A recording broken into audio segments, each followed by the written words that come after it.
Hello दोस्तों, नमस्कार। बहुत बहुत स्वागत है आप सभी का आज के इस लेक्चर में, जहां हम मिल रहे हैं क्रांति बैच 2.0 के अंदर, जिस सीरीज के अंतर्गत हमने स्टार्ट किया है पिछले 2 लेक्चर्स में यूनिट 1 यानी कि इंडियन हिस्ट्री में जो हमारे न्यू टॉपिक्स ऐड किए गए हैं उन सभी को हमने स्टार्ट किया है।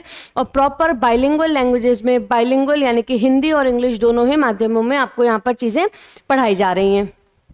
क्लियर है दोस्तों? लेक्चर स्टार्ट करने से पहले 2 मिनट का समय लेके हम थोड़ा सा समझेंगे कि प्रीलिम्स 2026 किस तरीके से निकालना है और क्या हमारी रणनीति होगी क्रांति बैच 2.0 के अंदर। आइए समझते हैं दोस्तों। देखिए, ये है क्रांति बैच 2.0 और इस बैच में क्या लिखा हुआ है, कंप्लीट एमपीपीएससी प्रीलिम्स की फ्री यूट्यूब क्लासेस। यानी आपको यहाँ पे पूरा प्रीलिम्स, आप सभी को पता होगा कि प्रीलिम्स 2025 के लिए क्रांति बैच 1.0 चलाया गया था, जिसके अंतर्गत हमने उन सभी टॉपिक्स को कंप्लीट किया था जहां से क्वेश्चंस आए हैं। क्लियर? यहाँ पे आपको सर के द्वारा संदेश मैगजीन भी पढ़ाई गई थी करंट अफेयर्स के लिए, जहां से हमने देखा था कि 4 से 5 क्वेश्चन सीधे आपके एग्जाम में उठा के पूछ लिए गए। तो 2.0 हमारा बैच 2026 ओरिएंटेड है। कोई भी ऐप इंस्टॉल करने की जरूरत नहीं है, सीधा यूट्यूब पे जाइए, AK civil academy playlist search कीजिए, जहां जहां आपको क्रांति बैच 2.0 आपको मिलेगा वो लेक्चर्स को आपको बहुत ही अच्छे तरीके से देखना है। जहां पे क्रांति बैच 2.0 नहीं लिखा वो मत देखिए, these are not for your prelims. लेकिन जैसे कि ये आप सभी को पता हो, मैंने पूरी MP जो GK है हमारी, कुछ पोर्शन बचा है उसको हम डेफिनेटली बहुत जल्दी कंप्लीट करेंगे, है ना। तो ये क्रांति बैच 2.0 जो मैंने MPG के आपको पढ़ाया है तो वो पूरा आपको देखना है। और इसके अलावा जिस भी बैच के अंदर आपको 2.0 दिख रहा है वो आपको क्या लिखा है, घोल के पी जाना। आपका ज्यादा समय ना लेते हुए देखेंगे। MPPSC प्रीलिम्स 2026 में सक्सेस होने के लिए आपको करना है प्रणाम पंचमुखी देवियों को। तो मैम, व्हाट आर दीज पंचमुखी देवीज? दीज आर क्रांति बैच 2.0, जहां हम सब मिल रहे हैं और यूं ही मिलते रहेंगे। 100 फ्री FLT यूट्यूब के इतिहास में पहली बार ऐसा हो रहा है, जहां स्टूडेंट्स को विश्वास दिलाने के लिए AK सिविल एकेडमी ने पहल की कि हम हमेशा आपके साथ हैं। 10,000 MCQs फ्री ऑफ कॉस्ट आपको कराए जाएंगे।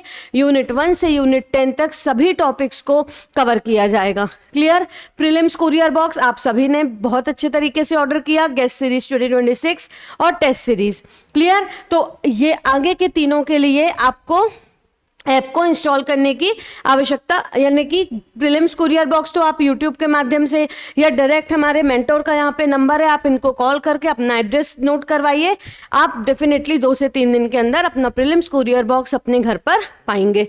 गेस्ट सीरीज 2026 और टेस्ट सीरीज 2026 के लिए आपको AK सिविल एकेडमी का ऐप इंस्टॉल करने की आवश्यकता पड़ेगी, जहां आपको बहुत ही कम दामों में कंप्लीट उन 100 टॉपिक्स को पढ़ाया जाएगा गेस्ट सीरीज में, जहां से प्रतिवर्ष एग्जाम में क्वेश्चन पूछे जाते हैं फ्रॉम एंटायर प्रीलिम्स सिलेबस। और टेस्ट सीरीज 2026 आपको प्रॉपर टेस्ट सीरीज दी जाएंगी। क्लियर? लेकिन अगर आपको कोई भी ऐप इंस्टॉल नहीं करना, आपको पेमेंट नहीं करना, आप केवल ये दोनों को देखिए, यूट्यूब में फ्री ऑफ कॉस्ट पूरी तैयारी।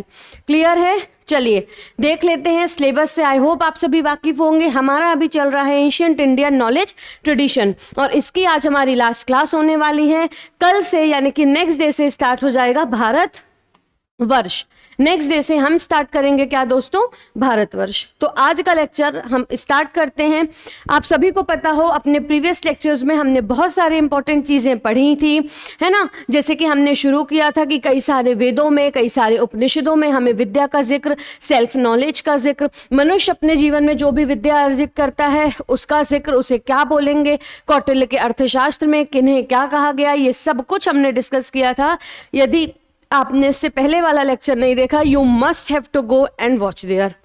ओके, हम आज आगे बढ़ेंगे और पढ़ेंगे एंशिएंट एजुकेशनल इंस्टीट्यूशन। यानी हमने ये तो पढ़ लिया कि जो वैदिक शिक्षा है वो गुरुकुलों में दी जाती थी, जो वैदिक शिक्षा है वो अग्रहारा विलेजेस जो ब्राह्मणों को दान में दिया जाता था। इसके अलावा कई सारे मठ होते थे, बुद्धिस्ट मोनेस्ट्रीज होती थी, जहां पर एंशिएंट इंडियन एजुकेशन या जो प्राचीन ज्ञान है वो स्टूडेंट्स को प्रोवाइड किया जाता था। लेकिन अब हमें कुछ एजुकेशनल इंस्टीट्यूशंस के बारे में पढ़ना है। देखिए दोस्तों, आप सभी के पास यहाँ पर नोट्स हैं। मैं जहां तक जान पा रही हूँ, कोई भी बच्चा बिना बिना नोट्स लिए तो नहीं बैठा, अगर बैठा भी है नो प्रॉब्लम, मैं सारी ही चीज़ें इंग्लिश में और हिंदी में दोनों ही माध्यमों में आपको बताती हूँ। यहाँ पर अगर चीज़ें 4 पेज में हैं उसको मैं आपको 1.5 पेज में कंप्लीट कराती हूँ। मेरा मकसद यहाँ आके ये नहीं है कि यहाँ पर लिखी हुई चीज़ें आपके लिए सीधा सीधा पढ़ दूँ, बट मेरा मकसद ये है कि चीज़ें आपके दिमाग में घुस जाएं और इस कदर घुस जाएं कि वो प्रीलिम्स तक या प्रीलिम्स के बाद भी बाहर ना आए। क्लियर? देखते हैं तक्षशिला यूनिवर्सिटीज। देखिए दोस्तों, इसमें यूनिवर्सिटीज के बारे में या अब जो हमारा आगे है ना भारतवर्ष के पहले, वो थोड़ा सा डिटेल्ड दिया है, तो उसमें से हम क्या करेंगे, जैसे हमारी मम्मी दूध में से मलाई को निकालती हैं, वैसे हम इन सभी में से आगे जो हम 2 से 3 पेजेस पढ़ेंगे भारतवर्ष तक के पहले तक का जो भी पढ़ेंगे, उससे हम इंपॉर्टेंट चीजों को ग्रैब करेंगे। क्लियर? तो अब कैसे पता चलेंगे कि इंपॉर्टेंट चीजें क्या हैं, आइए बताते हैं। देखते हैं सबसे पहले तक्षशिला यूनिवर्सिटी। तो भैया तक्षशिला यूनिवर्सिटी कहाँ स्थित है? तक्षशिला यूनिवर्सिटी स्थित है दोस्तों, 1 मिनट रुकिएगा। तो तक्षशिला यूनिवर्सिटी ये है इंडिया की oldest university. It is the oldest university of India and the first university of the world. Clear? वर्तमान में ये रावलपिंडी पाकिस्तान, अब विभाजन के बाद ये पाकिस्तान में चली गई, तो वर्तमान में ये कहाँ स्थित है? Rawalpindi district of Pakistan. ठीक है। Taxila was the city capital of Gandhara Mahajanapada, यानी कि मौर्य काल के समय during the Mauryan period it was the capital of Uttarapatha. Clear? क्या बताया जा रहा है? अब आप सभी को पता है कि हम 16 महाजनपद पढ़ते हैं, 16 महाजनपद में एक गांधार भी है जिसकी कैपिटल क्या है? तक्षशिला। ठीक है। जब मौर्य काल आया तो मौर्य काल में ये जो तक्षशिला है वो उत्तरापथ की कैपिटल हुआ करती थी। हमको पता है 5 प्रोविंसेस थी, उत्तरापथ, दक्षिणापथ, प्राची जिसका पूर्वी प्रदेश यानी कि पाटलिपुत्र वाला रीजन, अवंती यानी कि उज्जैनी, और कलिंग यानी कि तोशाली जिसकी कैपिटल थी। तो दक्षिणापथ की कैपिटल स्वर्णगिरी, उत्तरापथ की कैपिटल तक्षशिला। तो मौर्य काल में उत्तरापथ की कैपिटल हुआ करता था तक्षशिला। महाजनपद काल में गांधार महाजनपद का जो हमारा बेसिकली क्या है कैपिटल है, वो क्या हुआ करता था? Taxila. According to Ramayana, Taksha son of Bharata establish this city after whom it is named as Taxila. Clear? In Taxila Chanakya, author of Arthashastra, the famous grammarian Panini received education. Clear? तो अब अपन को क्या करना है, मैं एक काम करती हूँ, सारी ही यूनिवर्सिटीज की इंपॉर्टेंट चीजें आपको बता देती हूँ, आप अपने नोट से मैच करने की कोशिश करो, जो नहीं मिल रहा उसको आप बहुत ही बढ़िया तरीके से हाईलाइट करते हुए अपने नोट्स के आसपास ही जगह देखकर लिख लो, क्योंकि वो चीजें बहुत इंपॉर्टेंट है। क्योंकि यहाँ पर दोस्तों हमारा मकसद सबसे पहला है कि भैया हमारा प्रीलिम्स निकलना चाहिए। मेंस के लिए तो आपको शानदार पढ़ाया ही गया है, लेकिन हमारा पहले प्रीलिम्स तो निकलेगा, तब हम आगे मेंस पढ़ेंगे। तो पहले हमको प्रीलिम सेंट्रिक चीजें पढ़नी है। ठीक? क्या बात की जा रही है आपसे? तक्षशिला की बात की जा रही है। देखेंगे तक्षशिला के बारे में। तक्षशिला। क्लियर? तो तक्षशिला के बारे में क्या बताया गया है कि ये फर्स्ट यूनिवर्सिटी है, first university of world. Takshashila was the first university of world, विश्व की पहली यूनिवर्सिटी है। फिर आगे देखेंगे वर्तमान में कहाँ स्थित है दोस्तों ये, तो वर्तमान में ये स्थित है रावलपिंडी, प्रेजेंट डे पाकिस्तान वाले रीजन पे। हमने देखा गांधार महाजनपद की कैपिटल हुआ करता था, गांधार महाजनपद का कैपिटल। हमने देखा मौर्य काल में उत्तरापथ का कैपिटल क्या होता था दोस्तों? तक्षशिला होता था। मौर्य काल में उत्तरापथ का कैपिटल क्या होता था? तक्षशिला। आगे हम देखेंगे तो अब यहां से बताया जा रहा है कि जो प्राचीन भारत के प्रमुख विद्वान हुए, प्रमुख स्कॉलर्स हुए, जैसे कि कौटिल्य, जैसे कि कौन दोस्तों? कौटिल्य। कौटिल्य के बाद आगे देखें तो अष्टाध्यायी लिखा किसने? पनीनी ने। अष्टाध्यायी पे एक व्यक्ति ने कमेंट्री यानी कि टीका जिसको बोलते हैं, तो एक व्यक्ति ने कमेंट्री लिखी अष्टाध्यायी पे। क्लियर? किसने लिखी?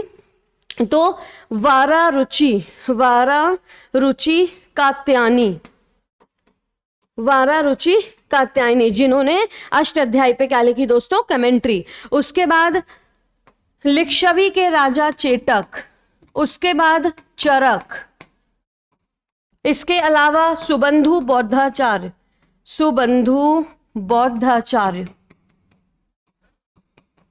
इसके अलावा है सुबंधु बौद्धाचार्य, और ऐसे और भी कई सारे विद्वानों ने तक्षशिला यूनिवर्सिटी से नॉलेज को गेन किया, या सीधा बोलूं तो तक्षशिला यूनिवर्सिटी में उन्होंने पढ़ाई की। क्लियर? तो तक्षशिला यूनिवर्सिटी के बारे में कितना याद रखना है? It is the first university of India, it is the oldest university of world. ये भारत की पहली यूनिवर्सिटी है, यह भारत की सबसे प्राचीन यूनिवर्सिटी है, यह विश्व की पहली यूनिवर्सिटी है। मौर्य काल में ये उत्तरापथ का कैपिटल हुआ करती थी। उसके अलावा महाजनपद काल में गांधार महाजनपद की कैपिटल सिटी थी। आगे देखें तो महत्वपूर्ण जो स्कॉलर्स थे, जैसे कि चरक हो गए, जैसे कि कौटिल्य हो गए, इसके अलावा इसके अलावा राजा चेटक हो गए, सुबंधु बौद्धाचार्य हो गए, इसके अलावा वारारुचि कात्यायनी जिन्होंने अष्ट अध्याय पर क्या लिखा था? टीका लिखा था। क्या लिखा था? कमेंट्री लिखी थी। ऐसे बहुत सारे विद्वानों ने क्या किया? यहाँ पर रहकर शिक्षा अटेन की थी। हम देखें कि इसकी डिस्कवरी किसने की थी, तो इसकी डिस्कवरी की थी अलेक्जेंडर कनिंघम ने। इसकी डिस्कवरी की थी दोस्तों किसने? तो इसकी डिस्कवरी की थी अलेक्जेंडर कनिंघम ने। ये आपको ध्यान रखना है। क्लियर? ये आपको बहुत अच्छे तरीके से ध्यान रखना है। तो यहां पर हो गया हमारा तक्षशिला। यहां पर हमने पढ़ लिया विश्व की सबसे पहली यूनिवर्सिटी, सबसे प्राचीन यूनिवर्सिटी तक्षशिला के बारे में। वर्तमान पाकिस्तान में स्थित है। प्रमुख scholars, discovery Alexander Cunningham. Maurya काल में उत्तरापथ का कैपिटल, महाजनपद काल में गांधार महाजनपद का कैपिटल। आगे बढ़ते हैं, आगे देखते हैं दोस्तों नालंदा। आगे क्या देखते हैं हम? नालंदा विश्वविद्यालय। तो नालंदा विश्वविद्यालय में आपको क्या याद होना चाहिए? देखो, तक्षशिला, नालंदा, दोनों चीजें बहुत अच्छे से आपको पता होनी चाहिए, कंफ्यूज नहीं होना कि हमने तक्षशिला का नालंदा में लिख दिया और नालंदा का तक्षशिला में लिख दिया। तो नालंदा वर्तमान कहां पर स्थित है? तो ये वर्तमान में स्थित है दोस्तों बिहार में। बिहार कहां स्थित है? नालंदा बिहार में। वर्तमान बिहार में नालंदा यूनिवर्सिटी सिचुएटेड है।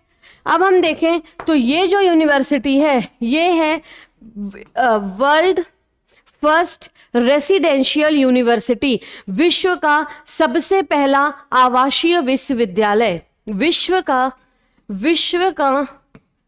पहला आवासीय विश्वविद्यालय।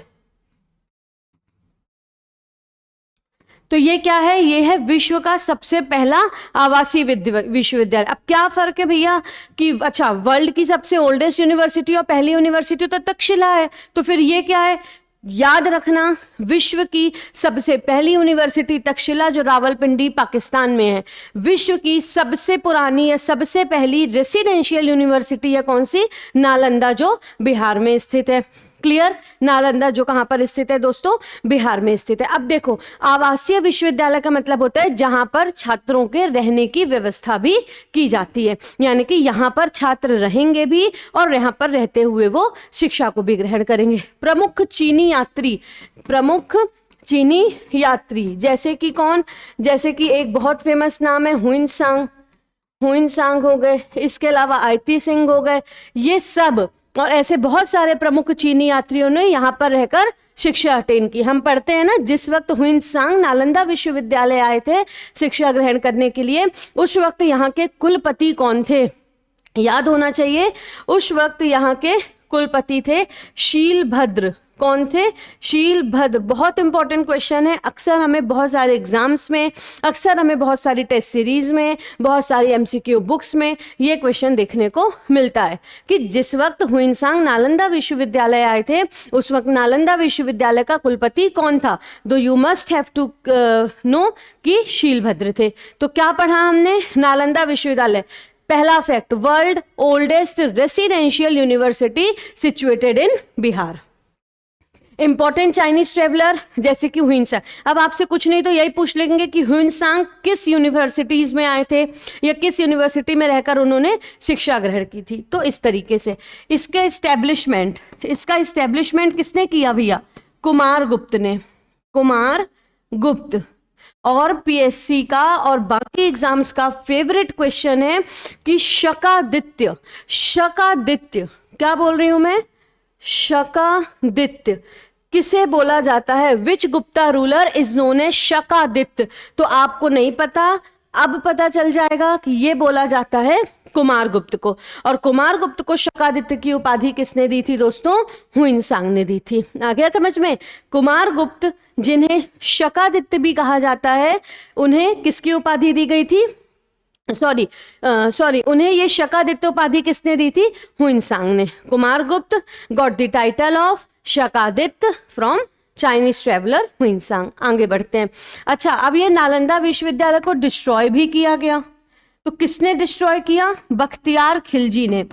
बख्तियार खिलजी ने। तो बख्तियार खिलजी ने क्या डिस्ट्रॉय किया दोस्तों? बख्तियार खिलजी ने डिस्ट्रॉय किया नालंदा विश्वविद्यालय।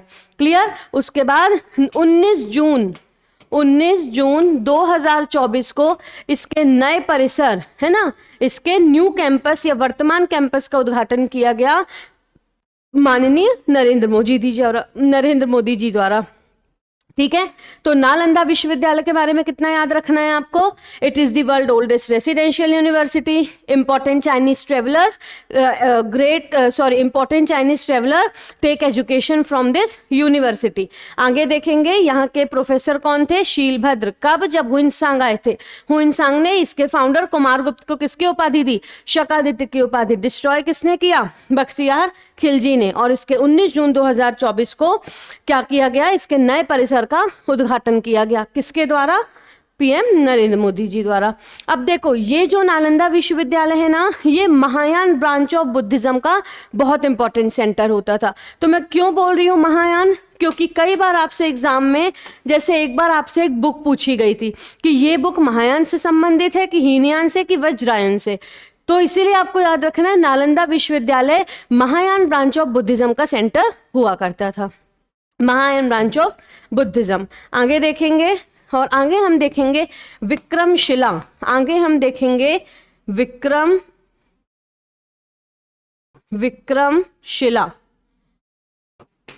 तो विक्रमशिला कहाँ स्थित है? तो विक्रमशिला स्थित है दोस्तों बिहार में। विक्रमशिला स्थित है बिहार में।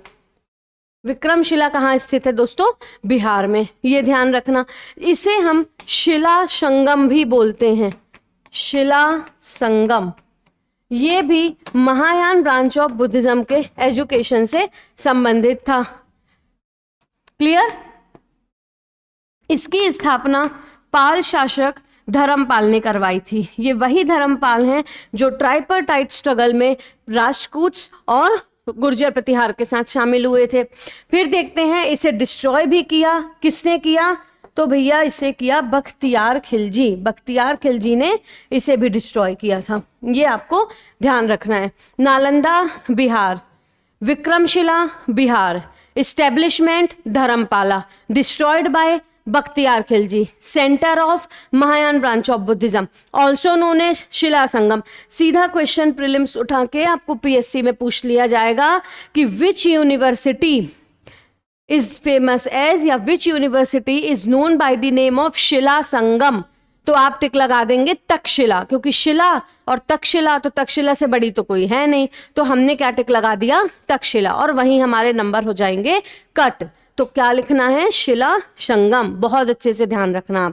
विक्रमशिला को शिला संगम बोला जाता है। नालंदा की स्टैब्लिशमेंट किसने कराई? कुमारगुप्त ने। विक्रमशिला का स्टैब्लिशमेंट किसने कराया? पाल शासक धर्मपाल ने। आगे देखते हैं। आगे हम देखेंगे, और हम आगे देखेंगे इसमें वल्लभी। वल्लभी ये कहाँ स्थित है? वल्लभी स्थित है गुजरात में।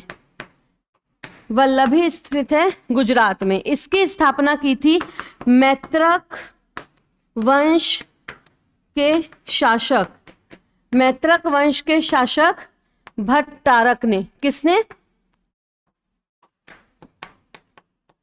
इसकी स्टैब्लिशमेंट की थी दोस्तों, इसकी स्टैब्लिशमेंट की गई थी मैत्रक वंश के संस्थापक भट्टारक ने। तो वल्लभी स्थित है कहां पर दोस्तों? गुजरात में। इसकी स्टैब्लिशमेंट मैत्रक वंश के संस्थापक, इसकी स्टैब्लिशमेंट मैत्रक वंश के संस्थापक किसने की थी? भट्टारक ने। क्लियर? अब क्या देखना है? डिफरेंस। तो भैया डिफरेंस बताए क्या है, ये हीनयान ब्रांच ऑफ बुद्धिज्म की से संबंधित था, ये किससे संबंधित था, हीनयान। तो ये संबंधित था हीनयान ब्रांच ऑफ बुद्धिज्म से संबंधित। क्लियर। तो वल्लभी, वल्लभी स्थित है गुजरात में। इसकी स्टैब्लिशमेंट मैत्रक वंश के संस्थापक किसके द्वारा की गई, भट्टारक के द्वारा की गई थी। ये हीनयान ब्रांच ऑफ बुद्धिज्म का एक बहुत इंपॉर्टेंट सेंटर ऑफ एजुकेशन हुआ करता था। आगे देखेंगे, आगे क्या देखेंगे, तो भैया हम देखेंगे आगे यहाँ के प्रमुख स्कॉलर्स, यहाँ के प्रमुख विद्वान, जिसमें एक शामिल है जिनका नाम है भारावी। दोस्तों किसी भी दिन आपसे इनकी रचना हो सकता है प्रीलिम्स 2026 में आपको पहला ही क्वेश्चन देखने को मिले कि कीरत अर्जुनियम, संस्कृत भाषा में लिखी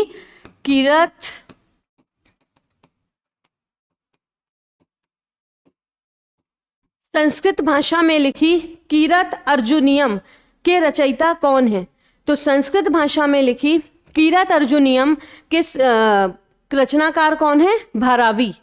इसके अलावा प्रमुख जैन जो हमारे आचार्य हुआ करते थे जिनका नाम था हरिभद्र सूरी, ये जैन स्कॉलर थे, यहाँ के Jain scholar.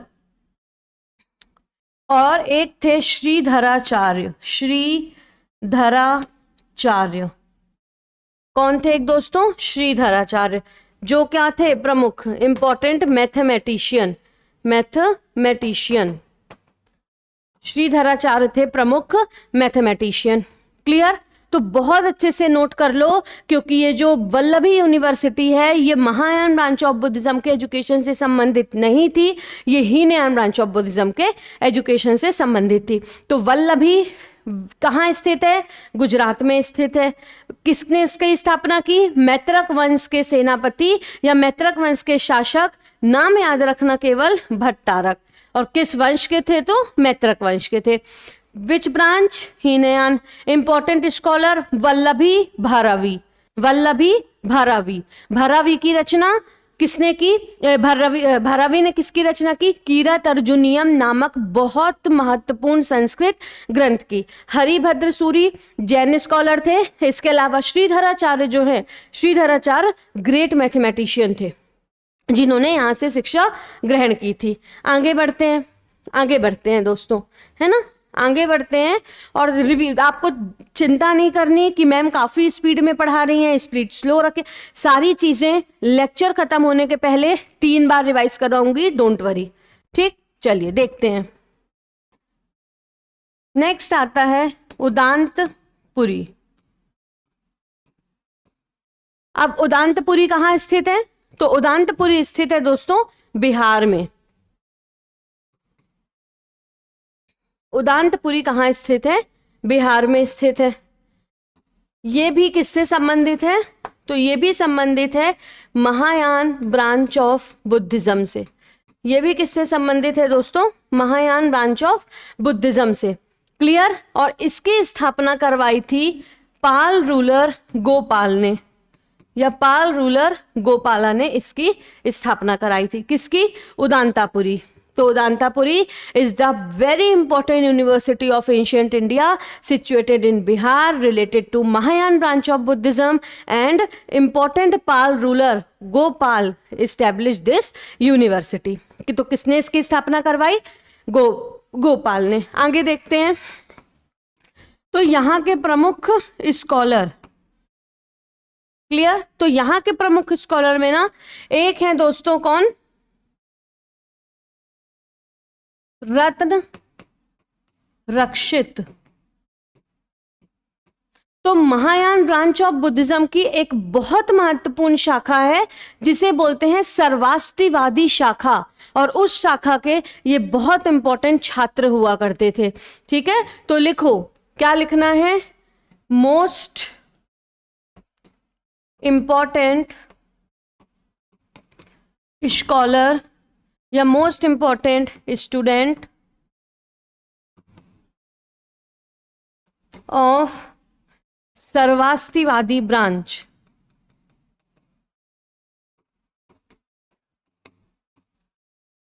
Of Mahayana Buddhism.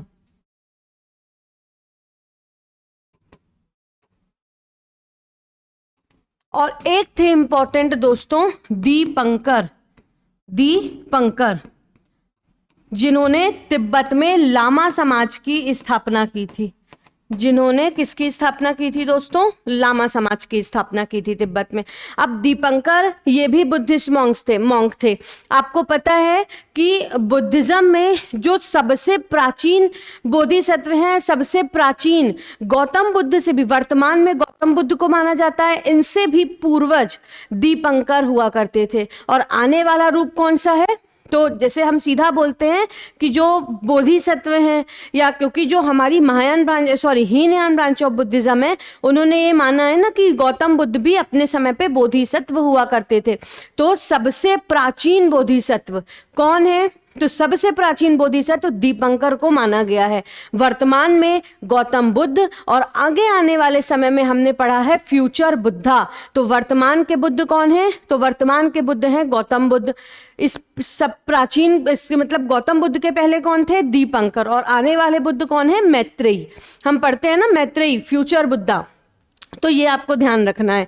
हम पढ़ेंगे, जब हम बोधिसत्व पढ़ेंगे ना, तब हम सारी चीजें, सारे इंपॉर्टेंट बोधिसत्व के 4 महत्वपूर्ण गुण, बोधिसत्व के कौन होते हैं, Bodhisattva Mahayana branch of Buddhism का कौन से, यूपीएससी का क्वेश्चन है दोस्तों कि ये जो बोधिसत्व है, ये महायान ब्रांच ऑफ बुद्धिज्म का सेंट्रल कॉन्सेप्ट है या हीनयान ब्रांच ऑफ बुद्धिज्म का सेंट्रल कॉन्सेप्ट है। लेकिन जब हम एक बार पढ़ लेंगे ना, जब हम बोधिसत्व पे आएंगे और हम पढ़ लेंगे, आप यूपीएससी या जिस भी स्टेट पीएससी का आपको पेपर देखना हो, आप सॉल्व कर लेना।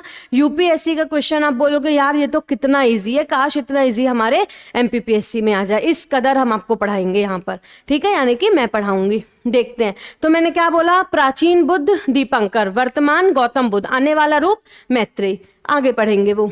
तो अभी के लिए आपको याद रखना है कि रत्न रक्षित ये बुद्धों की जो महायान ब्रांच है उसमें सर्वास्तिवादी शाखा के बहुत महत्वपूर्ण छात्र होते थे दीपंकर। इन्होंने तिब्बत में लामा समाज की स्थापना की थी।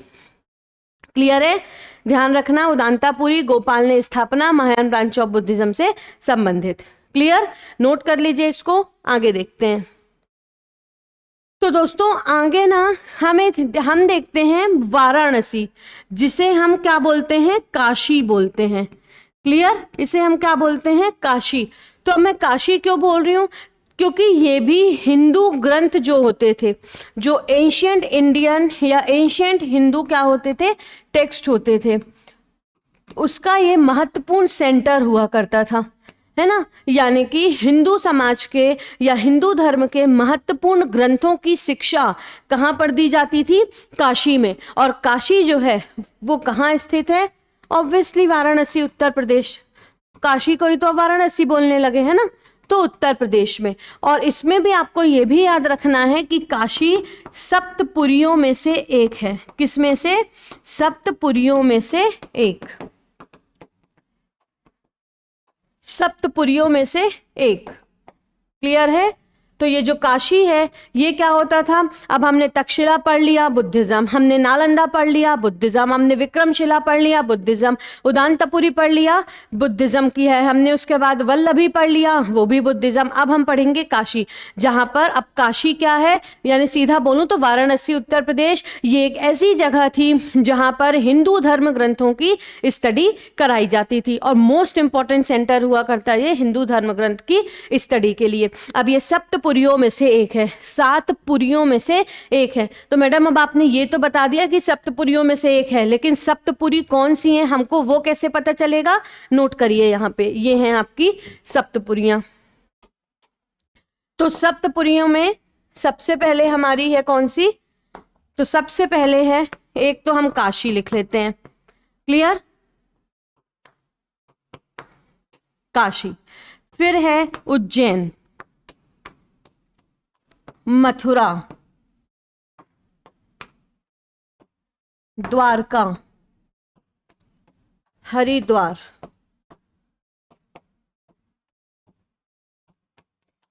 कांचीपुरम,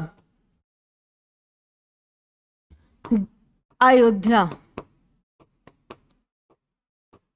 क्या दोस्तों? अयोध्या। क्लियर?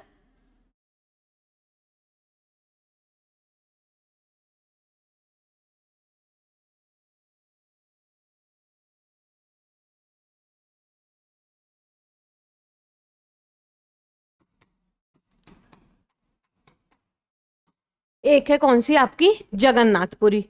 क्लियर।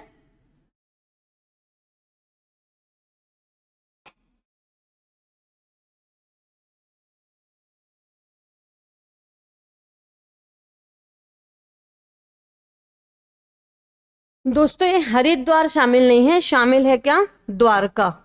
क्लियर, ये आपको ध्यान रखना है, ये आपको ध्यान रखना है कि अब बताओ सप्तपुरी में कौन कौन सी शामिल है।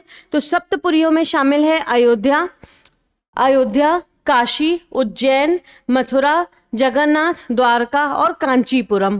क्लियर। तो ये हैं आपकी सप्तपुरियां, ये है हमारी क्या, सप्तपुरियां। अब इस सप्तपुरी में हरिद्वार शामिल नहीं है, ये आपको ध्यान रखना है। क्या शामिल नहीं है इसमें, हरिद्वार। क्लियर।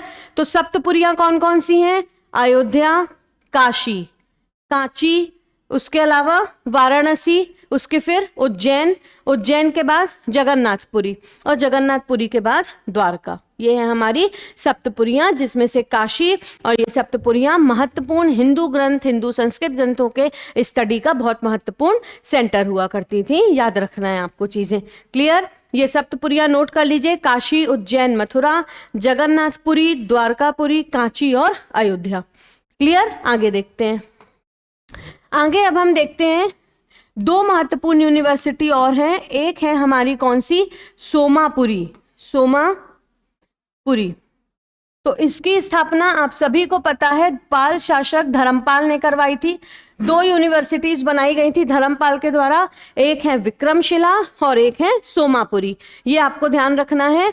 और इसके अलावा सोमापुरी कहाँ स्थित है, तो ये स्थित है बंगाल में, सोमापुरी बंगाल। क्लियर। सोमापुरी कहाँ स्थित है, बंगाल में। और एक है हमारी जगदला, जिसकी स्थापना पाल शासक रामपाल ने करवाई थी। क्लियर। जिसकी स्थापना किसने, रामपाल ने करवाई थी। सोमापुरी बंगाल, जगादला बंगाल, स्थापना पाल शासक रामपाल। एक बहुत महत्वपूर्ण विद्वान होते थे दोस्तों इस यूनिवर्सिटी में, एक बहुत महत्वपूर्ण विद्वान थे जिनका नाम था विद्याकर, जिनका नाम था विद्याकर, जिन्होंने रचना की थी किसकी,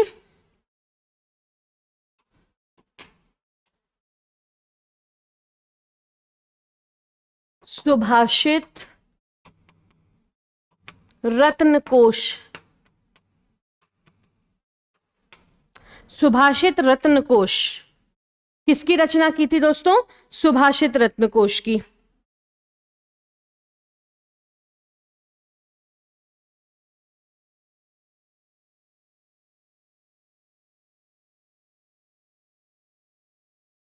तो सोमापुरी बंगाल, सॉरी जगादला, रामपाल, विद्वान कौन थे, विद्याकर, जिन्होंने सुभाषित रत्नकोश की रचना की। सोमापुरी बंगाल में स्थित था, लेकिन विभाजन के बाद ये जो है ना, ये अब हमने पता था कि विभाजन किसका हुआ था, ईस्ट बंगाल का, है ना। तो ईस्ट बंगाल क्या बन गया, ईस्ट पाकिस्तान, ईस्ट पाकिस्तान क्या बन गया, बांग्लादेश बन गया। तो वर्तमान में ये जो हमारी सोमापुरी महाविहार है, ये कहां पर शामिल है, बांग्लादेश में शामिल है। ये आपको ध्यान रखना है।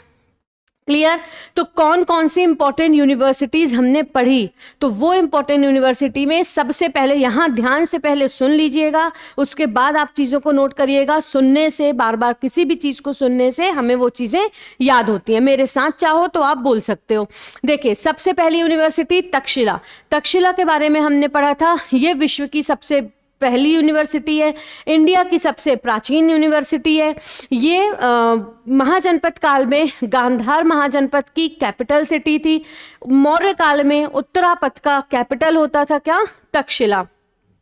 इसके अलावा इसकी जो डिस्कवरी है वो किसने की थी, अलेक्जेंडर कनिंघम ने, जिन्हें हम क्या बोलते हैं, फादर ऑफ आर्कियोलॉजी। ये इंपॉर्टेंट क्योंकि आर्कियोलॉजिस्ट थे ये। उसके बाद आगे देखें तो महत्वपूर्ण विद्वान जैसे पनीनी, कौटिल्य, इसके अलावा लिच्छवी के राजा चेटक, इसके अलावा चरक, और भी कई सारे स्कॉलर्स हैं जिन्होंने यहाँ से शिक्षा ग्रहण की। एक नाम हमने पढ़ा था वारारुचि कात्यायनी का, जिन्होंने क्या किया था दोस्तों, जिन्होंने कमेंट्री लिखी थी, जिन्होंने टीका लिखा था। किस पे लिखा था टीका? पनीनी के अष्टाध्याय में वारारुचि कात्यायनी ने लिखा था। एक हमने पढ़ा था सुबंधु बौद्धाचार्य, जिन्हें सेकेंड बुद्ध के नाम से जानते हैं। जैसे सेकेंड अशोक के नाम से हम कनिष्क को जानते हैं, वैसे सेकेंड बुद्ध के नाम से हम सुबंधु बौद्धाचार्य को जानते हैं। आगे हमने पढ़ा नालंदा विश्वविद्यालय, विश्व का सबसे पुराना आवासीय विश्वविद्यालय, जो रेसिडेंशियल यूनिवर्सिटी थी, जहां पे छात्रों को रहने की व्यवस्था भी प्राप्त थी। तो तक्षशिला रावलपिंडी पाकिस्तान, नालंदा बिहार में स्थित है। नालंदा यूनिवर्सिटी में प्रमुख चाइनीज विद्वान आए, जिन्होंने यहाँ पे ना केवल शिक्षा ग्रहण की बल्कि यहाँ पर रहे भी, है ना, जैसे कि ह्वेनसांग हो गए। और ह्वेनसांग ने यहाँ के फाउंडर कुमार गुप्त को किसकी उपाधि दी? शकादित्य की उपाधि दी थी। इसके नवीन, अब आपसे क्वेश्चन पूछेगा, नालंदा विश्वविद्यालय के न्यू कैंपस का उद्घाटन कब और किसके द्वारा? तो कब? 19 जून 2024 को पीएम नरेंद्र मोदी जी द्वारा। आगे देखेंगे तो उसके बाद आते हैं विक्रमशिला, जिसे शिला संगम भी बोला जाता है। ये भी महायान ब्रांच ऑफ बुद्धिज्म से संबंधित था। इसकी डिस्कवरी की थी धर्मपाल पाल शासक ने। फिर हमने देखा वल्लभी की डिस्कवरी भट्टारक ने की। वल्लभी से याद रखना है भारवी, जिन्होंने महत्वपूर्ण ग्रंथ किरत अर्जुनियम की रचना की। ये बहुत इंपॉर्टेंट है दोस्तों, मैंने लगातार 2 टेस्ट सीरीज में इस क्वेश्चन को देखा है और साथ ही साथ घटना चक्र में भी इस क्वेश्चन को मैंने देखा है, तो इंपॉर्टेंट है। क्लियर है? उसके बाद एक हरिभद्र सूरी जो कि जैन स्कॉलर थे, और एक थे श्रीधराचार्य जो कि प्रमुख क्या हुआ करते थे दोस्तों? मैथमेटिशियन होते थे। क्लियर? उसके बाद फिर नेक्स्ट हमने देखी कौन सी? उदांतापुरी, जो बिहार में स्थित है। उसमें हमने देखा कि लामा समाज की स्थापना दीपंकर ने की, जो पूर्व बुद्ध कहलाते थे, है ना। और बुद्ध का वर्तमान स्वरूप गौतम बुद्ध, और आगे आने वाला रूप मैत्रेयी। पढ़ेंगे आगे, आपको परेशान नहीं होना। उसके बाद फिर हमने क्या पढ़ा? फिर हमने पढ़ा सोमापुरी, विक्रमशिला, काशी, और काशी के साथ सप्तपुरियां, काशी, कांची। उसके बाद उज्जैन, मथुरा, द्वारका, अयोध्या, और एक जगन्नाथपुरी। 7 पुरियां शामिल हैं। क्लियर? आगे हम 7 पुरी पढ़ेंगे, हम 12 ज्योतिर्लिंग पढ़ेंगे, हम 4 क्या पढ़ेंगे दोस्तों? हमारे जो 4 वो है ना धाम, उनके नाम पढ़ेंगे, कहाँ पर स्थित है, सारी चीजें पढ़ेंगे। क्लियर? अब एक बार अपने नोट्स में देख लेते हैं कि क्या चीजें दी हैं, है ना। एक बार हम क्या करते हैं, अपने नोट्स में देखते हैं।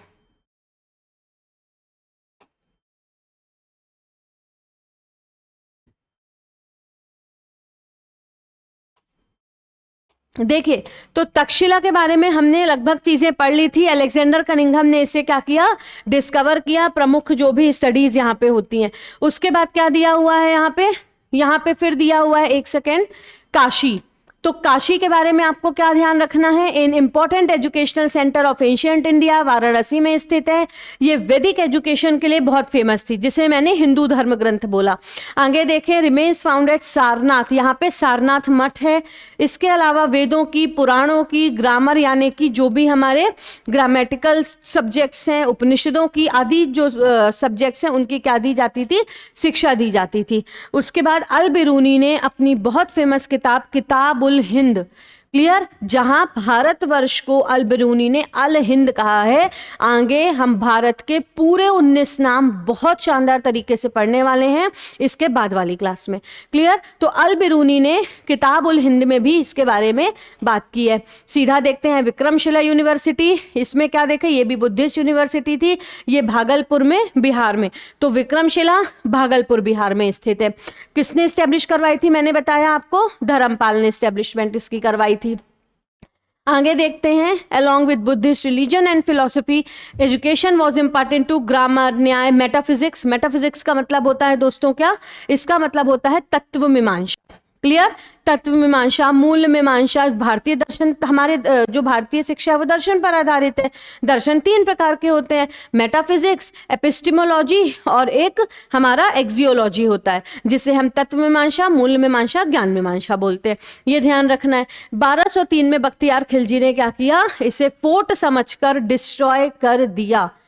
ठीक है, उन्होंने समझा विक्रमशिला यूनिवर्सिटी को ये कोई किला है। अब किला बनवाते ही फॉर प्रोटेक्शन पर्पसेस से थे। ठीक है, तो उन्होंने किला समझ के क्या किया? इसे डिस्ट्रॉय कर दिया। फिर क्या हुआ? Dipankar was the vice chancellor of this university. आगे देखते हैं नालंदा यूनिवर्सिटी। इसके न्यू परिसर का उद्घाटन फिर करवाया गया किसके द्वारा? Narendra Modi. Nalanda university most famous university, तो नालंदा स्थित है राजगीर बिहार में। विक्रमशिला भागलपुर बिहार, नालंदा राजगीर बिहार। देखते हैं कुमार गुप्त ने इसकी स्थापना करवाई थी। इंडिया, अब देखो, from acquiring knowledge at this university student come not only from India but also from Mongolia, China, Tibet, Korea, Central Asia and other regions, है ना। यानी कि स्टूडेंट्स ना केवल भारत से बल्कि कई सारे और देशों से इस यूनिवर्सिटी में पढ़ने के लिए आया करते थे। आगे देखेंगे क्या लिखा हुआ है, विच वॉज योर रत्न सागर, ये नॉट इम्पॉर्टेंट, कोई दिक्कत नहीं। At the time of vice chancellor at that time कुलपति कौन थे?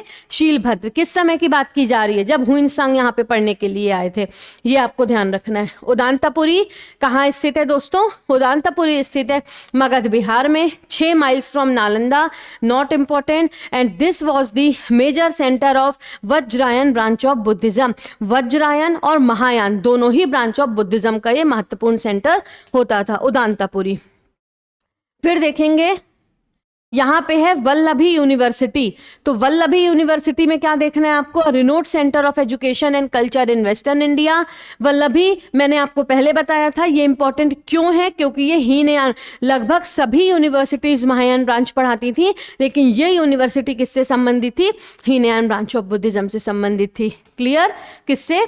हीनयान ब्रांच से। फिर देखो जगादला रामपाल ने बनवाई थी, रिनोट सेंटर फॉर तांत्रिक नॉलेज, नॉट इम्पॉर्टेंट। क्लियर? एक यहां पर भी यूनिवर्सिटी हमने देखी थी, कांची यूनिवर्सिटी। तो कांची पल्लव शासक, अब देखो आपको पता है पल्लवों का महत्वपूर्ण रीजन क्या था? हम बोलते थे ना पल्लव ऑफ कांची, है ना। तो ये पल्लव किंग के द्वारा स्थापित कराई गई थी। संस्कृत और तमिल लैंग्वेजेस पढ़ाई जाती थी और ये सारी चीजें। Clear? In South India during the Pallava period Kanchi city rivalled Kashi of North India as the centre of education. North में काशी था, साउथ में कांची था। ठीक, आगे देखते हैं नवाद्वीप। तो नवाद्वीप क्या है? नादिया, ये बंगाल, सेन रूलर्स ऑफ बंगाल। हम पढ़ते हैं ना कि जो सेन रूलर्स ऑफ बंगाल थे, मतलब बंगाल में सेन शासकों ने शासन किया था, उन्हीं के सक्सेसर होते थे पाल। ये आपको ध्यान रखना है। तो this place was renowned as a major centre for scholarship and education. ये नॉट सो इम्पॉर्टेंट, इंपॉर्टेंट जो थे वो हमने डिस्कस कर लिए। इसीलिए हम बोलते हैं कि इसीलिए हमें शिक्षक की आवश्यकता पड़ती है, ताकि हम ये जान पाएं कि क्या हमारे लिए आवश्यक है और क्या हमारे लिए आवश्यक नहीं है। आगे देखते हैं धार। तो आई होप धार के बारे में आप सभी को पता होगा। एक बहुत ही प्रतापी हमारे भोज किंग नहीं, बहुत ही प्रतापी परमार शासक थे जिनका नाम था राजा भोज। राजा भोज ने धार में भोजशाला बनवाई थी, जो कि सेंटर था संस्कृत स्टडी का, यानी कि संस्कृत विद्या का। ये आपको ध्यान रखना है। किसका सेंटर हुआ करता था दोस्तों? संस्कृत विद्या का प्रमुख सेंटर हुआ करता था। क्लियर? तो यहां पर सारी यूनिवर्सिटीज आपकी हो चुकी हैं, है ना। यहां पर हमने सारी ही यूनिवर्सिटीज को डिस्कस कर लिया, सारी महत्वपूर्ण यूनिवर्सिटीज को हमने डिस्कस कर लिया। अब आप यहाँ पे 1-2 मिनट मेरी बात सुनिए। हमने यहाँ पे सारी महत्वपूर्ण यूनिवर्सिटी डिस्कस की। देखो, जिस भी यूनिवर्सिटी के बारे में मैंने आपको जितनी भी चीजें बताई हैं, वो सभी चीजें आपको सभी यूनिवर्सिटी के बारे में क्या करनी है? याद रखनी है। Right from Takshashila. दोस्तों, मैंने यहाँ पे आपको फैक्ट्स की ओर आपका ध्यान केंद्रित किया है, तो नोट करो। नहीं नोट करना, नहीं आपको लिखने का मन है, अपने नोट्स में टिक करो। मैंने कुछ अलग से नहीं बताया, मुझे पता है कि नोट्स में भी अगर रावलपिंडी पाकिस्तान में, तो मैंने भी रावलपिंडी पाकिस्तान। मैं यहाँ पे आपको अच्छी ऑथेंटिक प्रीलिम्स के लिए काम आने वाली चीजें पढ़ाने के लिए खड़ी हूँ। समय से आपका सिलेबस कंप्लीट कराने का वादा किया है, तो कंप्लीट कराऊंगी, लेकिन कंप्लीट सिलेबस कंप्लीट कराना इज नॉट माय उद्देश्य। क्लियर? मेरा उद्देश्य एक है कि आपको चीजें बेहतरीन ढंग से समझाना, जिससे कल के दिन जब वो सीधा क्वेश्चन आपको एग्जाम में दिखे और आप टिक लगाओ, तब आपको याद आए मुस्कान मैम कि हाँ, उन्होंने इस फैक्ट पे 4 बार हमें कहा था कि इसको नोट कर लो, ये इंपॉर्टेंट है, ये आएगा। क्लियर? देखिए, सारी चीजें हमने लिखी है। ये नालंदा हो गया, तक्षशिला हो गया, विक्रमशिला हो गया, इसके अलावा वल्लभी हो गया, वल्लभी के बाद उदांतपुरी हो गया, उदांतपुरी के बाद काशी हो गया, सप्तपुरियां हो गई, सोमापुरी हो गया, जगादला हो गया, और इनके अलावा सिर्फ एक इंपॉर्टेंट और है धार। तो मुझे नहीं लगता धार के बारे में आपको जानने की आवश्यकता है। You all are PSC students, लेकिन फिर भी आप जान लो, मुझे पता है आपको आता है। धार में अब जो राजा भोज थे, राजा भोज धार के बहुत प्रमुख, सबसे प्रतापी मैजेस्टिक किंग हुआ करते थे परमार डायनेस्टी के, जिन्होंने अपनी राजधानी धार को बनाई थी। इन्होंने धार में भोजशाला की स्थापना करवाई थी, और ये जो भोजशाला है ये संस्कृत अध्ययन का बहुत महत्वपूर्ण केंद्र हुआ करता था। That's it. क्लियर? अब यहाँ पे देखो कि क्या लिखा हुआ है। मैं आपको बार बार नोट्स और बार बार व्हाइट बोर्ड की ओर क्यों लेके जा रही हूं कि आप इस चीज को देखो और जानो कि किस तरीके से आपको यूट्यूब में पढ़ाया जाता है, कि पीडीएफ खोली गई आपके सामने, स्लाइड खोली गई और बस उसी में लिखना, उसी में पढ़ाना आपको करवा दिया गया। चीजें समझ में आए तो ठीक, ना आए तो ठीक। भैया हम देखो फ्री ऑफ कॉस्ट पढ़ा रहे हैं, हमारे हिसाब से पढ़ो तो ठीक, नहीं पढ़ना तो मत पढ़ो। बट हमारा उद्देश्य ये नहीं है, आपको नहीं लेना है, ऐप के अंतर्गत पैसे नहीं देना है, मत दो, कोई दिक्कत नहीं है, लेकिन यहाँ पर मन लगा के पढ़ो। हम आपके लिए यहाँ पर भी अपनी 100% मेहनत कर रहे हैं। तो देखिए क्या बताया जा रहा है, नवाद्वीप नादिया, ये तो हमारा हो गया पूरा। अब देखो यहाँ पर लिखा है major topics related to ancient knowledge tradition. तो ये कैसे मैडम हम पढ़ें? ये 3 पेज में दिया है, 4 पेज में दिया हुआ है, इसको कैसे पढ़ें? इसको मैं जितना बता रही हूं उतना, सिर्फ 2 पेज आप अपनी कॉपी में इसके लिए निकालो, और जो मैं आपको व्हाइट बोर्ड में बता रही हूं वो। अच्छा आप सुनो, अब ये जो मैथमेटिक्स है, या इसके अलावा हम एस्ट्रोनॉमी वगैरह भी देखेंगे, एस्ट्रोलॉजी है, केमिस्ट्री है, खगोल विज्ञान, फिजिक्स है, भौतिक शास्त्र, मेडिकल साइंस है, जिसे चिकित्सा शास्त्र भी बोलते हैं। तो ऐसे क्या है, फिर हमारा स्टार्ट हो गया भारतवर्ष। तो ऐसे बहुत सारे हैं। तो अब देखो, अब यहाँ पर किसके अंतर्गत लिखा हुआ है? अब ये है चिकित्सा शास्त्र। तो चिकित्सा शास्त्र, क्या आपको नहीं पता कि चिकित्सा शास्त्र क्या है? आज जैसे एलोपैथी का प्रचलन है, आज जैसे होम्योपैथी का प्रचलन है, उस समय आयुर्वेद का प्रचलन था। मैं आपको इंपॉर्टेंट बताऊंगी क्या, द ऋग। देखो एक हम एग्जांपल लेके देखते हैं कि क्या बताया गया है। वाघभट्ट थे जिन्होंने अष्टांग हृदय लिखी, चरक हैं, सुश्रुत हैं, वाघभट्ट जिन्हें आयुर्वेद त्रय या ट्रिनिटी ऑफ आयुर्वेद कहा जाता है। इसका जिक्र मैंने आपसे कल किया था। तो हम पता है कैसे पढ़ेंगे, हम ये मैथमेटिक्स, एस्ट्रोलॉजी ये नहीं पढ़ेंगे, हम पढ़ेंगे महत्वपूर्ण किताबें। हम क्या पढ़ेंगे? महत्वपूर्ण किताबें पढ़ेंगे। महत्वपूर्ण स्कॉलर, आर्यभट्ट प्रमुख किताब, वाराहमिहिर प्रमुख किताब, वाघभट्ट प्रमुख किताब, सुश्रुत पहले सर्जन उनकी प्रमुख किताब, धन्वंतरी उनकी प्रमुख किताबें, ये चीजें। और इसको बढ़िया तरीके से एंड करेंगे। फिलहाल के लिए आप क्या करो, सिर्फ कुछ नहीं करना, सिर्फ 2 ब्लैंक पेजेस लेके बैठिए। जो मैं नोट करा रही हूँ वो नोट करिए। घर पर कुरियर बॉक्स से आपको बहुत ही शानदार नोट्स पहुंचा दिए गए हैं दोस्तों। देखिए और अंडरलाइन करिए, आपको खुद ब खुद समझ में आ जाएगा कि भाई मैम ने कोई भी इंपॉर्टेंट पॉइंट नहीं छोड़ा। मैम कितनी मेहनत करते होंगे हमारे लिए, कि पहले खुद उसको पढ़ते होंगे, उससे भी सिनॉप्सिस निकालते होंगे और फिर हमें यहाँ पर आके पढ़ाते होंगे। ठीक है, वो भी ना सोचें आप तो चलेगा, आप तो बस यहाँ पे नोट करिए जो आपको बताया जा रहा है। देखिए, तो सबसे हम पहले किनके बारे में पढ़ेंगे? अब हम पढ़ रहे हैं दोस्तों इंपॉर्टेंट स्कॉलर्स। हमने इंपॉर्टेंट यूनिवर्सिटीज पढ़ ली, अब हम पढ़ रहे हैं क्या? Important scholars. इंपॉर्टेंट यूनिवर्सिटीज हमने पढ़ ली, अब हम पढ़ेंगे इंपॉर्टेंट स्कॉलर। देखते हैं, तो इंपॉर्टेंट स्कॉलर में देखो, अब हमको प्रीलिम्स के लिए पढ़ना है। हमसे कोई ये नहीं बोल रहा कि आप 10 नंबर का इनके बारे में नोट लिखो, इसलिए आप जो मैं बता रही हूँ चुपचाप वो नोट करो। क्वेश्चन ना सॉल्व हो तब आप मुझे बताइएगा। देखिए, सबसे पहले किनके बारे में? आर्यभट्ट। आर्यभट्ट, तो अब आर्यभट्ट आपको पता है कौन है? तो ये भैया ग्रेट इंडियन गणितज्ञ हैं, है ना, गणितज्ञ या मैथमेटिशियन है। इसके अलावा ये क्या है? ग्रेट एस्ट्रोनॉमर भी हैं। ये वही आर्यभट्ट हैं जिन्होंने डेसिमल सिस्टम की खोज की। ये वही आर्यभट्ट हैं जिन्होंने जीरो की खोज की। ये वही आर्यभट्ट हैं जो हमें बताते हैं कि जो पृथ्वी है वो अपने एक्सिस में क्यों घूमती है। ये वही आर्यभट्ट हैं जो हमें बताते हैं कि जो पृथ्वी है वो सूर्य के चारों ओर परिक्रमा क्यों लगाती है। क्लियर? तो Aryabhatta was the great Indian astronomer and great Indian mathematician of the ancient ancient India, जिन्होंने हमें जीरो की जानकारी दी, जिन्होंने जीरो का प्लेस निर्धारित किया, जिन्होंने डेसिमल सिस्टम की जानकारी दी, जिन्होंने ये हमें बताया कि why earth rotate around its own axis and why the planet earth rotate around the sun, sorry revolve around the sun, क्योंकि अर्थ अपने एक्सिस पे रोटेट करता है और सन के अराउंड वो रिवॉल्व करता है, ठीक है, और उस रिवॉल्यूशन में कितना टाइम लगता है, 365 डेज लगते हैं। क्लियर। तो उसके अलावा इन्होंने हमें बताया सोलर और लूनर एक्लिप्स के बारे में, सोलर और लूनर एक्लिप्स की चंद्र ग्रहण क्यों होता है, जब सूर्य और चंद्रमा के बीच पृथ्वी आ जाती है तब होता है चंद्र ग्रहण। सूर्य ग्रहण क्यों होता है, जब सूर्य और पृथ्वी के बीच में चंद्रमा आ जाता है तब होता है सूर्य ग्रहण। तो सिंपल सी बात बोलें तो इन्होंने हमें क्या बताया कि जो भी फिनोमेनॉन अर्थ में हो रहे हैं उसके बारे में इन्होंने हमें जानकारी दी।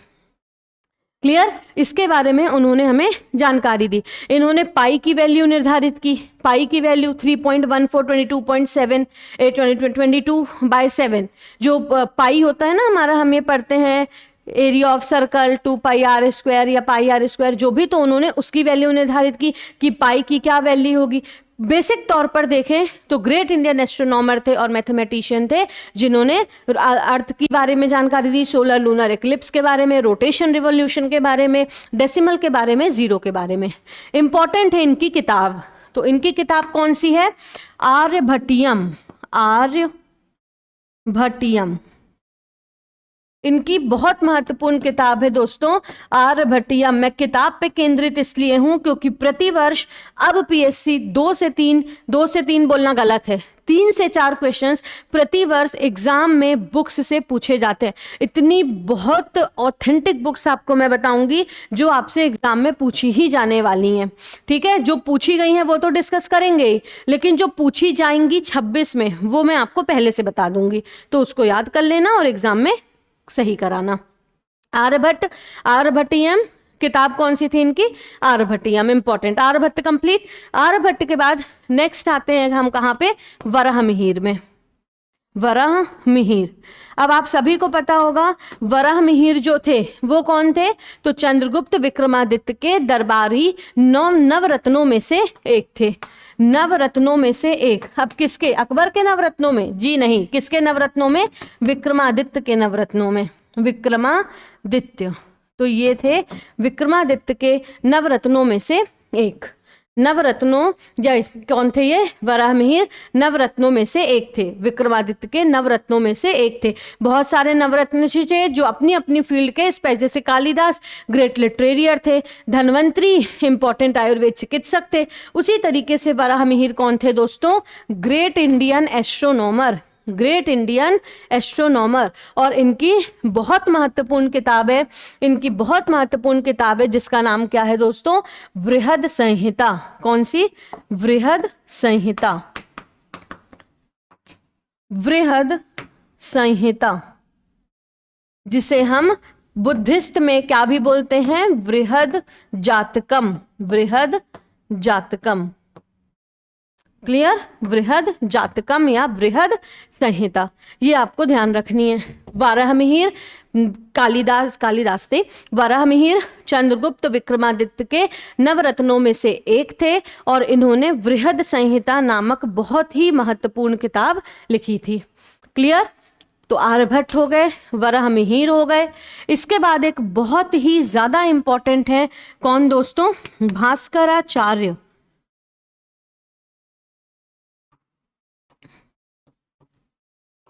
भास्कराचार्य, तो ये जो भास्कराचार्य हैं, अच्छा अब आप बोलेंगे ये सब कहाँ लिखा है नोट्स में, उसमें तो मैथ, आप जाके देखो, जब आप रीडिंग करोगे, जब आप अंडरलाइन करोगे तब आपको दिखेगा कि अच्छा ये लीलामती लिखी हुई है भास्कराचार्य, है ना। तो ये ध्यान रखना। तो ये भास्कराचार्य वही हैं जिन्होंने उस समय पे ट्रिग्नोमेट्री के सूत्र दिए, जिन्होंने इतने 1000 वर्ष पूर्व ही क्या दिए, ट्रिग्नोमेट्री के सूत्र दिए, ये आपको ध्यान रखना है। क्लियर। ट्रिग्नोमेट्री के उन्होंने क्या दिए दोस्तों, सूत्र। भास्कराचार्य की बहुत ही ज्यादा इंपॉर्टेंट किताबें हैं, प्रतिवर्ष हर एक किसी ना किसी एक एग्जाम में तो आती ही आती है। पीएससी द्वारा कंडक्ट कराए गए ही किसी ना किसी एग्जाम में, पीएससी की बस बात नहीं कर रही हूँ, एमपीपीएससी जितने भी हमारे एग्जाम कंडक्ट करवाता है किसी ना किसी एक में इनकी रचना जरूर पूछी जाती है। जैसे भास्कराचार्य, इनकी एक बहुत इंपॉर्टेंट किताब है जिसका नाम है लीलामती। क्या नाम है? लीलामती। और एक बहुत इंपॉर्टेंट है जिसका नाम है सिद्धांत शिरोमणि। सिद्धांत शिरोमणि एक बहुत इंपॉर्टेंट किताब है जिसका नाम क्या है दोस्तों? सिद्धांत शिरोमणि। तो देखेंगे अब सिद्धांत शिरोमणि के अंतर्गत भी ना 4 अदर किताबें शामिल हैं जिनका नाम है, देखो थोड़ा सा याद तो करना पड़ेगा, जिनका नाम है बीज गणित, बीज गणित, ग्रह गणित, बीज गणित, ग्रह गणित, गोल अध्याय, गोल अध्याय, बीज गणित, ग्रह गणित, गोल अध्याय, और इसके बाद एक बहुत महत्वपूर्ण है, कौन सी? करण कौशलम। करण कौशलम। तो बीज गणित, ग्रह गणित, गोल अध्याय और करण कौशलम सिद्धांत शिरोमणि के अंदर। भास्कराचार्य ग्रेट इंडियन मैथमेटिशियन, आप सभी, मुझे तो जहां तक देखो मैं मैथ्स में ना कभी इतनी अच्छी रही नहीं हूँ, ठीक है, लेकिन जब हम 10th क्लास में थे तो 10th क्लास में हमने क्या देखा कि जब हम ट्रिग्नोमेट्री स्टार्ट करने वाले थे, हम तो उसमें क्या रहता था, स्टार्टिंग पेज में कुछ इंट्रोडक्शन था कि भैया डिस्कवरी किसने की, रामानुजन पढ़ते थे, आर्यभट्ट पढ़ते थे, जब डेसिमल वगैरह पढ़ते थे। तो जब हम ट्रिग्नोमेट्री हमारा चैप्टर शुरू हुआ ना, तो उसमें स्टार्टिंग में फर्स्ट पेज में इंट्रो था भास्कराचार्य के बारे में। अब हमको थोड़ी ना पता था कि वो इंपॉर्टेंट है, हमने नहीं पढ़ा उसे ठीक है, लेकिन अब समझ में आ रहा है कि वो बहुत इंपॉर्टेंट है। उन्हें उस समय पे, आज से बात करें तो कई हजार वर्ष पूर्व ही ट्रिग्नोमेट्री के सूत्र दे दिए थे। डेसिमल सिस्टम, क्या सोलर एक्लिप्स, क्या लूनर एक्लिप्स, पहले ही बता दिया हजारों वर्ष पूर्व, हमारे काम को आसान। सिद्धांत शिरोमणि, लीलामती इंपॉर्टेंट किताबें। सिद्धांत शिरोमणि के अंदर बीज गणित, ग्रह गणित, गोल अध्याय और करण कौशलम, ये आपको ध्यान रखना है। क्लियर? ये आपको ध्यान रखना है। एक बहुत इंपॉर्टेंट हुए दोस्तों जिनका नाम है क्या? ब्रह्मगुप्त। एक बहुत इंपॉर्टेंट मैथमेटिशियन, एस्ट्रोनॉमर हुए जिनका नाम है क्या? Brahmagupta. Brahmagupta great Indian mathematician के नाम से जाने जाते हैं, ठीक है, या सीधा बोले तो ये भी ग्रेट इंडियन क्या है? मैथमेटिशियन, प्रमुख गणितज्ञ हैं इंडिया के। इनकी ना 2 महत्वपूर्ण किताबें हैं और दोनों इतनी महत्वपूर्ण है कि जबरदस्त वाली। किसी ना किसी एक बुक में, टेस्ट सीरीज में, क्वेश्चंस में, यूपीएससी में, स्टेट पीएससी में आपको आराम से दिख जाएंगी। 2 किताब हैं, एक तो इसमें पहले लेकिन 5 स्टार लगा लीजिए, उसके बाद आप इसको लिखिएगा, ब्रह्म स्फुट सिद्धांत। ब्रह्म स्फुट सिद्धांत, ब्रह्म स्फुट सिद्धांत। और एक है खंड खादिका। इसमें आप चाहें तो 4 स्टार भी लगा सकते हैं, लेकिन इसमें तो आपको 6 स्टार लगाने हैं ब्रह्म स्फुट सिद्धांत में। ब्रह्म स्फुट सिद्धांत कितने स्टार लगाना है इसमें? तो इसमें आपको लगाने हैं 6 स्टार और इसमें 4.5 स्टार, क्योंकि दोनों ही बहुत महत्वपूर्ण है, 19-20 का फर्क है, ठीक है। अगर 100% चांसेस हैं ये पूछने के, तो 99.9% चांसेस है खंड खादिका पूछने के। ये आपको ध्यान रखना है। क्लियर? ये आपको ध्यान रखना है। अभी मैं बता रही हूं, जब मैं लिटरेचर पढ़ाऊंगी तो मैं आपसे पूछूंगी कि बताओ ब्रह्म स्फुट सिद्धांत किसकी किताब है, ठीक है। और आपने अगर बोला कि भास्कराचार्य की, तो फिर मामला गड़बड़। तो देखते हैं एक बार, ग्रेट इंडियन मैथमेटिशियन और एस्ट्रोनॉमर्स में हमने क्या पढ़ा। तो हमने सबसे पहले पढ़ा आर्यभट्ट के बारे में, उनकी महत्वपूर्ण किताब है आर्यभट्टियम। वराहमिहिर के बारे में उनकी इंपॉर्टेंट किताब है दोस्तों, कौन सी? बृहद संहिता या बृहद जातकम। और बृहद जातकम के अंदर 5 अन्य किताबें शामिल हैं, जिसमें एक बहुत महत्वपूर्ण है सूर्य सिद्धांत, जिसमें एक बहुत महत्वपूर्ण है सूर्य सिद्धांत। तो सूर्य सिद्धांत हमेशा से ही थोड़ा सा ना कॉन्ट्ररी रही है, क्योंकि सूर्य सिद्धांत एक रचना है आर्यभट्ट की भी और वराहमिहिर की भी। तो ये आपको थोड़ा सा ध्यान रखना है, ठीक है।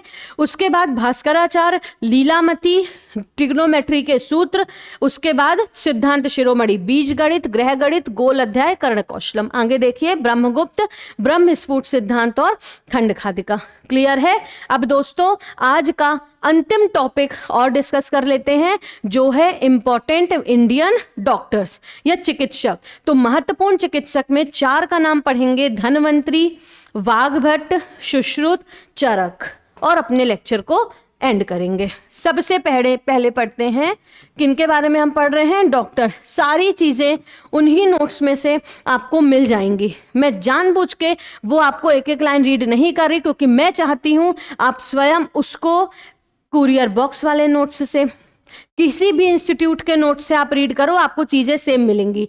अगर ये किताब उनकी है तो उनकी ही है। मैं बृहद जातकम में ये नहीं बता सकती कि ये ब्रह्मगुप्त ने लिखी है। ठीक, चलो शुरू करते हैं। धन्वंतरी, फटाफट देखेंगे धन्वंतरी। तो धन्वंतरी में हमको क्या ध्यान रखना है, तो ये हुआ करते थे आयुर्वेद के बहुत ही महत्वपूर्ण चिकित्सक, और ऐसा माना जाता है कि इनका जो जन्म है वो कब हुआ, इनका जन्म समुद्र मंथन के दौरान जो अमृत लेकर निकला था, जो भी लोग जो अमृत लेकर निकले थे वो धन्वंतरी ही थे। इन्हें भगवान विष्णु का अवतार माना जाता है। किसका अवतार, भगवान विष्णु का, भगवान विष्णु। तो इन्हें किनका अवतार माना जाता है, भगवान विष्णु का। आयुर्वेद के ग्रेट चिकित्सक थे, जिनका जन्म काशी से हुआ, और मान्यताओं के अनुसार ये माना जाता है कि समुद्र मंथन के समय जो व्यक्ति समुद्र से अमृत का घड़ा लेकर निकले थे वो और कोई नहीं बल्कि धन्वंतरी ही थे, भगवान विष्णु के अवतार थे। अब ये जो धन्वंतरी है ना, पीतल इनकी प्रमुख धातु हुआ करती थी। पीतल जो है वो इनका इंपॉर्टेंट मेटल होता था, और इसीलिए आप देखते होंगे कि धनतेरस में लोग पीतल के बर्तन और अन्य चीज़ों को खरीदते हैं। ये ध्यान रखना। धन्वंतरी की महत्वपूर्ण किताबों में शामिल है कौन सी किताबें, तो एक है धन्वंतरी संहिता, धन्वंतरी संहिता। एक है रोग निदान, रोग निदान, और एक बहुत इंपॉर्टेंट कौन सी है, वैद्य चिंतामणि, वैद्य चिंतामणि। एक बहुत इंपॉर्टेंट है कौन सी, वैद्य चिंतामणि। क्लियर। तो ये आपको ध्यान रखना है। सबसे पहले हमने पढ़ा इंपॉर्टेंट डॉक्टर्स, जिसमें हमने पढ़ा किसके बारे में दोस्तों, धन्वंतरी के बारे में। तो धन्वंतरी के बारे में हम सबसे पहले क्या देख रहे हैं, इनका जो जन्म है वो काशी में हुआ। मान्यताओं के अनुसार इनका जन्म समुद्र मंथन के समय पे हुआ था। भगवान विष्णु का अवतार ये माने जाते हैं। पीतल इनकी प्रमुख धातु है, इसीलिए धनतेरस पर हम अलग अलग पीतल के वस्तुएं, पीतल के बर्तन को खरीदते हैं। इनकी इंपॉर्टेंट किताब है धन्वंतरी संहिता, रोग निदान और वैद्य चिंतामणि।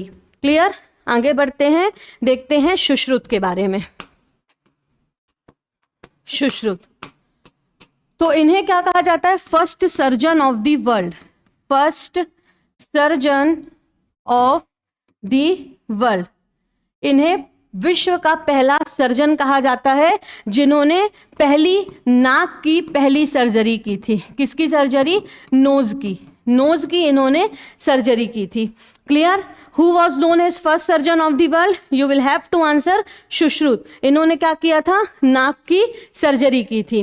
क्लियर। इसलिए हम जब भी देखते हैं, तो जब हम बड़े सर्जन्स के पास जाते हैं, किसी भी सर्जन्स के पास जाएं, उनके कैबिन में या तो हमें सुश्रुत के कुछ नोट्स वगैरह देखने को मिलेंगे, या तो उनकी फोटो मिलेगी, कुछ भी चीजें। ठीक, क्योंकि सुश्रुत को क्या माना जाता है, विश्व का पहला सर्जन डॉक्टर। क्लियर। इन्होंने नाक की सर्जरी की थी। इनका भी जन्म कहाँ पर हुआ था, काशी में हुआ था। क्लियर। इनकी एक बहुत महत्वपूर्ण किताब है, याद रखिएगा, सुश्रुत संहिता।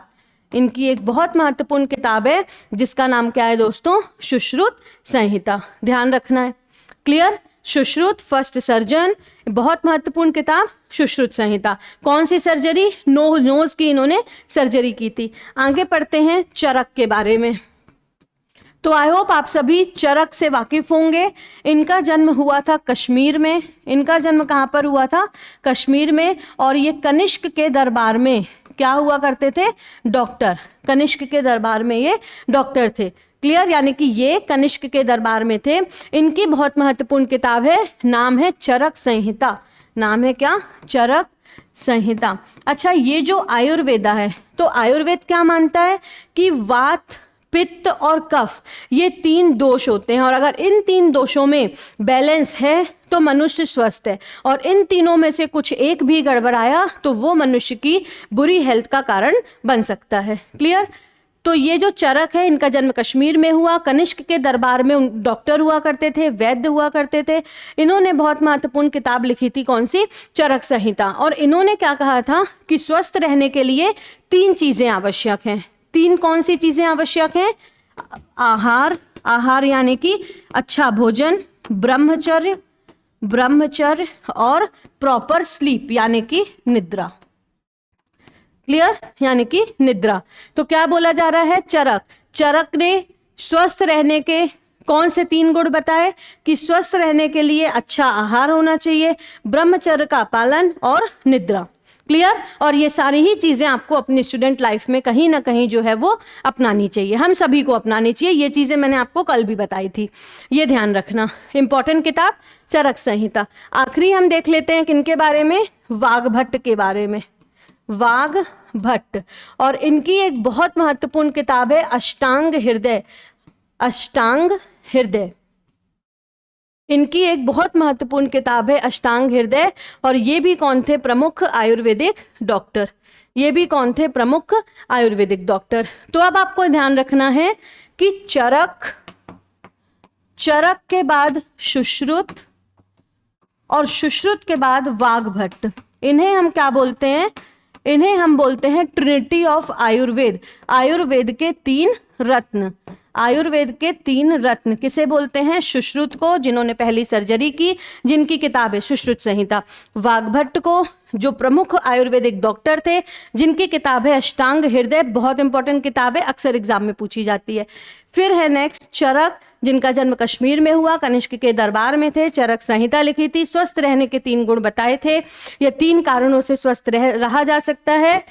3 चीजों का पालन, अच्छा आहार, ब्रह्मचर्य और प्रॉपर निद्रा, ये आपको ध्यान रखना है। आज का टॉपिक हमारा यहाँ पे समाप्त हुआ दोस्तों। आई होप चीज़ें आपको अच्छे तरीके से समझ में आई होंगी। इम्पॉर्टेंट एस्ट्रोनॉमर्स और इम्पॉर्टेंट जो हमारे मैथमेटिशियंस हैं, इसके अलावा इम्पॉर्टेंट जो हमने डॉक्टर्स या आयुर्वेदिक चिकित्सक पढ़े, वो सभी आपको बहुत अच्छे से याद करना है। जो भी यूनिवर्सिटीज़ हमने पढ़ी, जिस यूनिवर्सिटी में जिस स्कॉलर के बारे में पढ़ा, फाउंडर के बारे में पढ़ा, किसने डिस्ट्रॉय किया, ये सारी चीज़ें आपको अच्छे से याद रखनी है।